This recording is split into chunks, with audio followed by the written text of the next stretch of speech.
Baik, Assalamualaikum warahmatullahi wabarakatuh. Sebelumnya kami di sini dari kelompok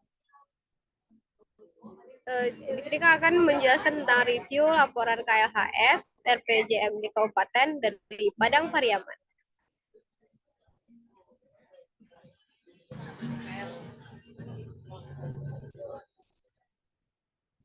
Untuk pembahasan kami, yang pertama itu tentang identifikasi, inventarisasi, regulasi yang saat ini berlaku tentang KLHS. Yaitu yang pertama, Undang-Undang Nomor 25 Tahun 2004 tentang Sistem Perencanaan Pembangunan Nasional. Yang kedua, Undang-Undang 17 Tahun 2007 tentang Rencana Pembangunan Jangka Panjang Nasional tahun 2005 sampai 2025. Yang ketiga, Undang-Undang Nomor 32 Tahun 2009 tentang Perlindungan dan Pengelolaan Lingkungan Hidup. Yang keempat, Undang-Undang Nomor 23 tentang Pemerintahan Daerah. Yang kelima, Peraturan Pemerintah Nomor 46 Tahun 2016 tentang tata cara penyelenggaraan KLHS. Yang keenam, Peraturan Presiden Republik Indonesia Nomor 2 Tahun 2015 tentang Rencana Pembangunan Jangka Menengah Nasional tahun 2015 sampai 2019.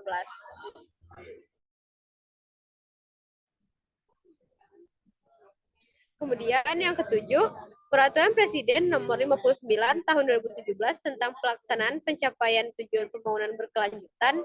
Yang kedelapan, Peraturan Menteri Lingkungan dan Kehutanan Nomor 69 Tahun 2017 tentang pelaksanaan peraturan pemerintah tentang tata cara penyelenggaraan kajian lingkungan hidup strategis. Kemudian yang kesembilan, Peraturan Menteri Dalam Negeri Nomor 86 Tahun 2017 tentang tata cara perencanaan, pengendalian, dan evaluasi pembangunan daerah, tata cara evaluasi rancangan Perda tentang rencana pembangunan jangka panjang daerah dan rencana pembangunan jangka menengah daerah, serta tata cara perubahan rencana pembangunan jangka panjang daerah, rencana pembangunan jangka panjang menengah daerah, dan rencana kerja perangkat daerah. Kemudian yang 10, Peraturan Menteri Dalam Negeri Republik Indonesia Nomor 7 Tahun 2014 tentang pembuatan dan pelaksanaan KLHS RPJMD. Baik, selanjutnya akan dijelaskan. Baik, selanjutnya adalah identifikasi proses pelaksanaan KLHS yang berlaku saat ini.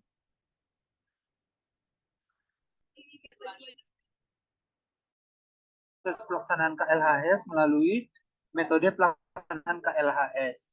Yang pertama ada pengkajian melalui pengkajian pengaruh kebijakan, rencana dan program terhadap kondisi lingkungan hidup wilayah. Yang selanjutnya ada perumusan melakukan penyempurnaan kebijakan dan yang selanjutnya ada rekomendasi perbaikan keputusan kebijakan program yang mengintegrasikan prinsip pembangunan berkelanjutan. Next.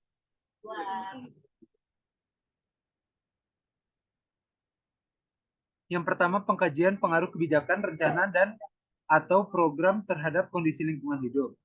Melaksanakan identifikasi dan rumusan isu pembangunan berkelanjutan. Ruang lingkup pelaksanaan KLHS Kota Padang Pariaman didasarkan pada kondisi umum daerah, yaitu daya tampung lingkungan hidup, kondisi geografis, demografis, dan keuangan daerah. Capaian tujuan pembangunan berkelanjutan yang tertuang dalam capaian indikator TPB dan pembagian peran antara pemerintah, organisasi masyarakat, pelaku usaha, akademisi, dan pihak lainnya. Pencapaian TPB yang masih belum tercapai dan arah kebijakan untuk mencapainya. Baiklah, selanjutnya akan dijelaskan oleh rekan saya. Selanjutnya itu ada pengkajian lanjutan dari pengkajian pengaruh kebijakan, rencana atau program terhadap kondisi lingkungan hidup yang telah dijelaskan oleh Razan sebelumnya. Melaksanakan identifikasi dan rumusan isu pembangunan berkelanjutan.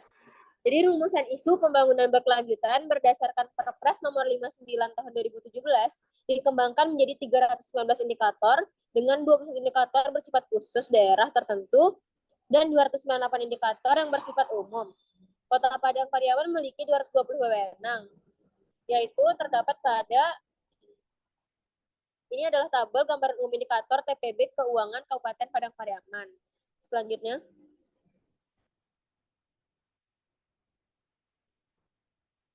Ini masih kelanjutan dari pengkajian pengaruh kebijakan rencana dan atau program terhadap kondisi lingkungan hidup.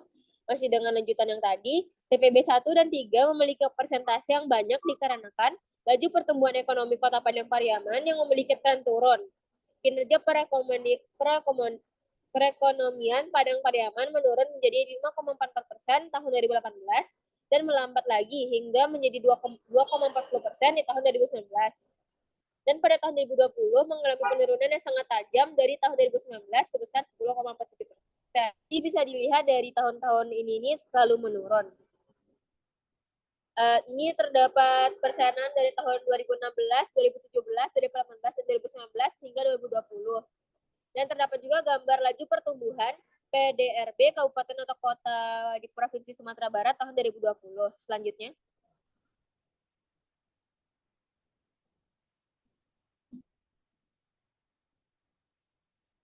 Selanjutnya ini adalah identifikasi kebijakan yang berpotensi menimbulkan pengaruh terhadap kualitas lingkungan hidup.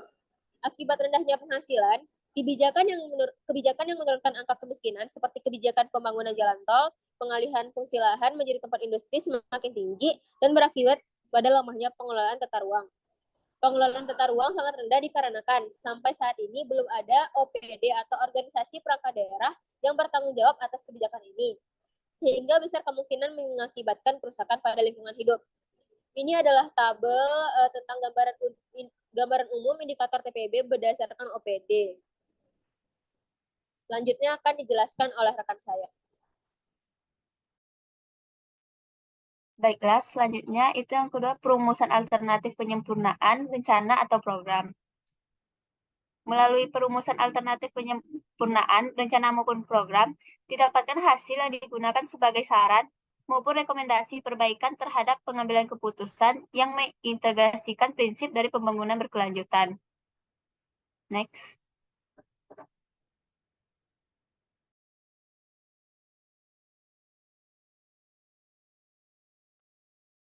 Perumusan alternatif penyempurnaan rencana atau program, itu perbaikan dilakukan terhadap arah isu strategis hasil konsultasi publik, seperti yang dapat kita lihat pada tabel. Isu strategis yang pertama itu rendahnya pemahaman dan kesadaran masyarakat terhadap lingkungan hidup. Yang kedua itu peningkatan alih fungsi lahan. Kemudian rendahnya kapasitas pengelolaan sampah. Yang keempat, penurunan kualitas dan debit air sungai. Yang kelima, peningkatan frekuensi banjir. Yang keenam, polusi udara. Kemudian penurunan luas ruang terbuka hijau. Yang kedelapan, dampak negatif pembangunan jalan tol. Yang kesembilan, rendahnya jaminan sosial dan disabilitas. Yang ke-10, banyaknya kegiatan usaha tanpa izin usaha dan izin lingkungan. Yang ke-11, lemahnya koordinasi antar lembaga. Kemudian rendahnya partisipasi perempuan dalam pembangunan dan rendahnya pengelolaan terhadap tata ruang. Next.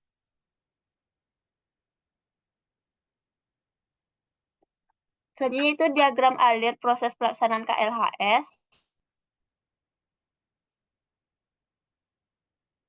Proses pelaksanaan KLHS itu yang pertama, penapisan jika ada KRP atas permintaan masyarakat. Kemudian menyusun KAK.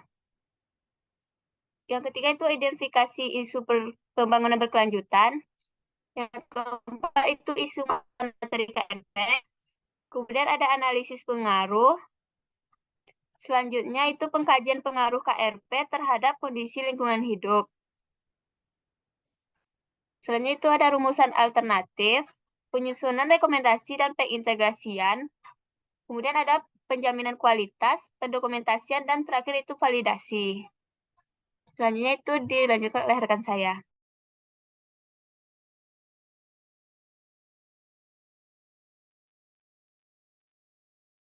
Selanjutnya yaitu ada evaluasi laporan KLHS, yaitu berdasarkan diagram alir yang telah dijelaskan sebelumnya dengan menunjukkan bagian mana dalam laporan tersebut semua proses telah dilaksanakan dan dilaporkan. Next. Selanjutnya yaitu ada pelaksanaan KLHS dan evaluasi. Untuk pelaksanaan yaitu yang pertama penapisan, yang kedua menyusun KAK, yang ketiga mengidentifikasi isu pengembangan berkelanjutan, yang keempat isu muatan materi KRP, Yang kelima, analisis pengaruh. Yang keenam, pengkajian pengaruh KRP terhadap kondisi lingkungan hidup. Kemudian ada rumusan alternatif, ada penyusunan rekomendasi, pendokumentasian, dan validasi. Adapun untuk evaluasi, yaitu berdasarkan peraturan pemerintah nomor 46 tahun 2016 bahwa evaluasi KLHS dilakukan pada saat pembuatan KLHS dan terhadap pelaksanaan KLHS. Yang telah mendapat persetujuan validasi, maka evaluasi laporan KLHS berupa yang pertama perlu adanya penjaminan kualitas, yang kedua perlu adanya rekomendasi isu strategis dan isu publik, kemudian rekomendasi berdasarkan TPB, dan yang ketiga itu rencana skenario untuk pembangunan ke depannya. Selanjutnya akan dijelaskan oleh rekan saya.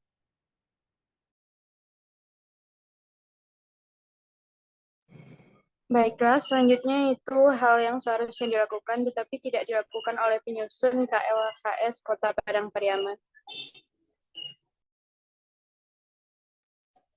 Yang pertama yaitu tidak terdapat penyusunan kerangka acuan kerja atau KAK, di mana KAK ini berfungsi memberikan gambaran umum dan penjelasan mengenai kegiatan penyusunan KLHS, dan juga menjadi pedoman kerja dan dasar pengukuran kinerja kelompok kerja KLHS. Yang kedua, tidak terdapat rincian perumusan alternatif sesuai peraturan seperti ukuran atau skala, lokasi, proses atau metode, penundaan, rambu mempertahankan ekosistem, dan mitigasi.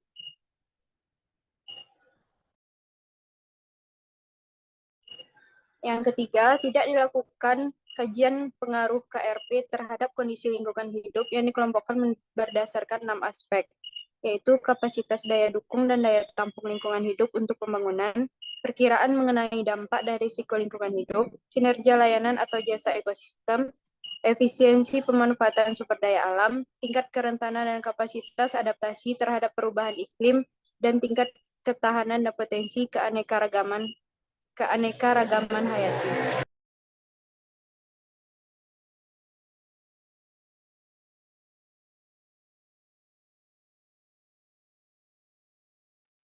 Yang keempat yaitu tidak dilakukan pembahasan terkait analisis pengaruh. Yang pertama ada analisis pengaruh merupakan tahapan dari pengkajian pengaruh kebijakan rencana dan atau program atau KRP terhadap kondisi lingkungan hidup dan pembangunan berkelanjutan.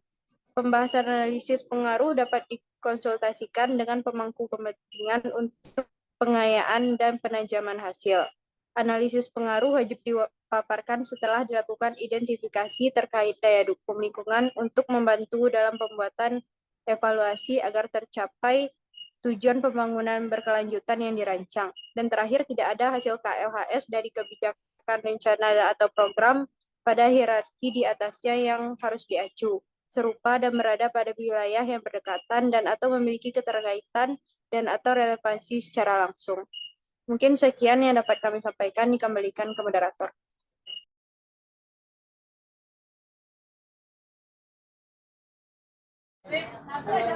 Baik, terima kasih teman-teman semua. Sekian presentasi dari kami. Mohon maaf bila ada kesalahan. Kami tutup. Wassalamualaikum warahmatullahi wabarakatuh. Baiklah, selanjutnya kami akan menjawab pertanyaan dari evaluasi yang telah dilakukan oleh kelompok 2. Kepada teman-teman dipersilahkan. Baik, izin menjawab pertanyaan pertama, yaitu apakah semua undang-undang pada outline pertama digunakan dalam laporan KLHS Kabupaten Padang Pariaman, dan apakah masih berlaku. Jadi untuk undang-undang tersebut itu menjadi acuan dalam penyusunan laporan KLHS di Kabupaten Padang Pariaman.